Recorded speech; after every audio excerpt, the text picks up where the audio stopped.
കേരളത്തിലെ തയ്യൽ തൊഴിലാളികളെ ഒന്നിപ്പിക്കാൻ എൻ്റെ മനസ്സിൽ തോന്നിയ ആശയമാണ് കേരളത്തിലെ ആദ്യത്തെ ടൈലേഴ്സ് കൂട്ടായ്മയായ നന്മ ടൈലേഴ്സ് കൂട്ടായ്മ.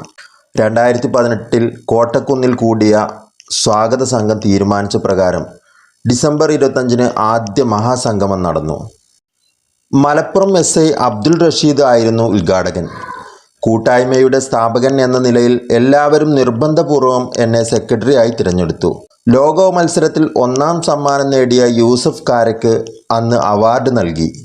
ഇങ്ങനെ ഒരു കൂട്ടായ്മ സ്ഥാപിച്ചതിന് സ്വാഗത സംഘത്തിൻ്റെ വകയായും ഒപ്പം തിരൂര്, കോട്ടക്കൽ, മലപ്പുറം ടീമുകൾ അവരുടെയും വകയായും എനിക്ക് തന്ന സ്നേഹാദരവുകളും പൊന്നാടകളും ഇന്നും എൻ്റെ ഓർമ്മയിൽ മറക്കാതെ കിടപ്പുണ്ട്. ഉദ്ഘാടനത്തിന് ശേഷം പരസ്പരം പരിചയപ്പെടലും ഉച്ചയ്ക്ക് ശേഷം തൊഴിലാളികളുടെ കലാപരിപാടികളും നടന്നു. പിന്നീട് മങ്കട, തിരൂർ, കോട്ടക്കൽ, ചാപ്പരങ്ങാടി, മണ്ണാർക്കാട് എന്നിങ്ങനെ വിവിധ കമ്മിറ്റികൾ നിലവിൽ വന്നു. പക്ഷേ ഈ കൂട്ടായ്മയ്ക്ക് വേണ്ടി ഒത്തിരി ആഗ്രഹിക്കുകയും പ്രവർത്തിക്കുകയും ചെയ്ത നമ്മുടെ പ്രിയ സഹപ്രവർത്തകൻ സംഗമത്തിന് തൊട്ടു മുമ്പ് മരണപ്പെട്ടത് ഒരു തീരാ ദുഃഖമായി ഇന്നും മനസ്സിലുണ്ട്. നല്ല നിലയിൽ പോയ ഈ കൂട്ടായ്മയെ ഭിന്നാഭിപ്രായങ്ങൾ ഉണ്ടാക്കി രണ്ടാക്കി മാറ്റിയ ചിലരുണ്ട്.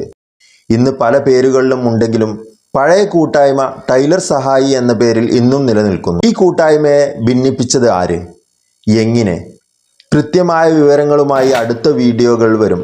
പ്രതീക്ഷിക്കുക.